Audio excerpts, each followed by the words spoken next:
petit circuit où on a une pile, un rhéostat et une petite ampoule électrique. La petite ampoule électrique est allumée, ça nous dit qu'il y a un courant électrique qui passe. Lorsque les charges vont se déplacer dans des circuits électriques, eh bien, il y a des différences de potentiel qui vont apparaître. Souvenez-vous qu'une différence de potentiel, c'est une variation dans l'énergie potentielle électrique par unité de charge. Une autre chose qu'on doit se rappeler aussi, c'est que dans un circuit, quand on va parler du sens du courant, on va parler du sens du courant conventionnel. Dans ce circuit-ci, les électrons partiraient de la borne noire, traverseraient l'ampoule, traverseraient le rhéostat et arriveraient à la borne rouge. Quand on fait l'analyse de circuit, on va parler plutôt d'un courant conventionnel plutôt qu'un courant d'électrons. Le courant conventionnel est dans le sens opposé au mouvement des électrons. Quand les charges se déplacent, eh bien, il y a des différences de potentiel électrique qui vont apparaître. Nous avons deux appareils qui vont nous permettre, deux types d'appareils qui vont nous permettre de mesurer ces différences de potentiel. Ici, on a un voltmètre à affichage numérique. Maintenant, pour l'utiliser, on doit brancher des cordons de mesure. Alors, ce qu'on fait, c'est ceci, c'est qu'on va brancher un cordon noir à la prise COM du voltmètre. Et ensuite, on va brancher un fil rouge à la prise V, donc volt, du voltmètre.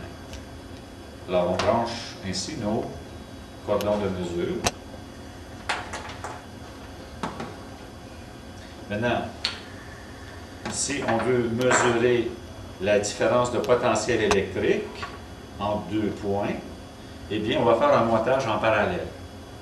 Disons que nous voulons mesurer la différence de potentiel lorsqu'on va de la borne noire à la borne rouge. Alors, on va du noir au rouge, donc on va du négatif au positif, on a une hausse dans le potentiel électrique.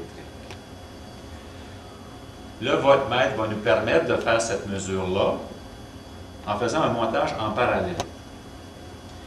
Alors, ce que je vais commencer par faire, c'est ceci. Donc, je veux savoir la différence de potentiel lorsqu'on va de la borne noire à la borne rouge. Je prends le fil noir, puis je le mets au point de départ. Je prends le fil rouge, je le mets au point d'arrivée. On sait qu'il va y avoir une différence de potentiel, et cette différence de potentiel, c'est une hausse.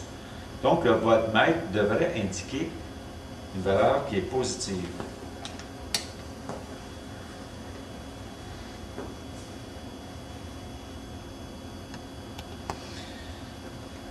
Maintenant, si on va au capteur de tension, alors, le capteur de tension ici, c'est simplement on voit seulement deux fils qui sont branchés à l'interface. Il y a un fil noir, il y a un fil rouge. On veut savoir la différence de potentiel, on veut mesurer la différence de potentiel quand on va du noir au rouge. On sait que ça doit être une hausse. Nous allons faire un montage en parallèle. On met le fil noir au point de départ, le fil rouge au point d'arrivée. On vient de faire un montage en parallèle. Et on peut voir que le capteur de tension indique une différence de potentiel qui est positive, comme il se doit. Maintenant,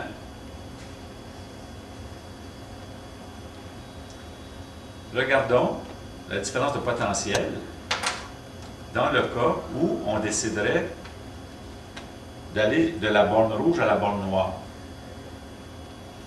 Alors, si on va de la borne rouge à la borne noire, le potentiel à l'arrivée est plus faible qu'au départ, donc on devrait avoir une différence de potentiel qui est négative. Regardez bien, si je prends le cordon de mesure puis je le mets au point de départ, c'est-à-dire la borne rouge, et je mets le cordon rouge au point d'arrivée, eh bien la valeur affichée, c'est une valeur négative, comme il se doit. Si on fait de même avec le capteur de tension, regardez bien, on va du noir au rouge, on met le fil noir au point de départ, le fil rouge au point d'arrivée. La différence de potentiel, on sait qu'elle est négative, il doit y avoir une baisse, et quand on va regarder la valeur indiquée par le capteur de tension, on obtient une valeur qui est négative. On peut voir que le voltmètre nous renseigne sur la différence de potentiel électrique entre deux points dans un circuit et il nous renseigne aussi si, quand on va d'un point à un autre, est-ce qu'il y a une hausse ou une baisse. Regardons ce qui se passe à l'ampoule électrique dans ce circuit.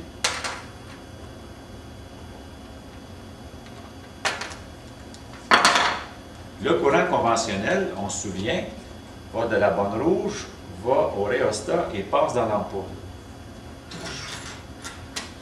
Donc, le courant entre à ce point-ci dans l'ampoule et sort à ce point-là. Nous voulons savoir qu'est-ce qui arrive au point de vue potentiel électrique. Est-ce qu'il y a une hausse ou une baisse? Souvenez-vous, pour le savoir, il suffit de brancher le fil noir qui est branché à la prise COM du voltmètre. On le branche au point d'entrée. Et ensuite, on va brancher le fil rouge au point de sortie.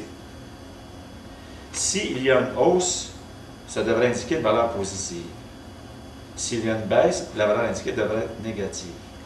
Et quand on le fait, on se rend compte que la valeur affichée est négative. C'est-à-dire que lorsque le courant entre et sort de l'ampoule électrique, eh bien, les charges vont subir une baisse dans le potentiel. Si on résume, il y a deux types de voltmètres que nous pouvons utiliser. Il y a le voltmètre à affichage numérique et puis il y a le voltmètre qu'on appelle le capteur de tension. Maintenant, dans les deux cas, on doit monter ces appareils-là en parallèle pour mesurer la différence de potentiel électrique entre deux points. Non seulement le voltmètre va nous donner la valeur de la différence de potentiel électrique entre deux points, mais il peut aussi nous renseigner s'il y a une hausse ou une baisse de potentiel électrique quand on va d'un point à un autre. Pour ce faire, il faut se souvenir que si on branche le fil noir à la prise COM, ce fil-là doit être branché au point de départ et le fil branché à la prise V, le fil rouge, au point d'arrivée. Nous pourrons savoir s'il y a une hausse ou une baisse dans le potentiel électrique entre les deux points qui nous intéressent.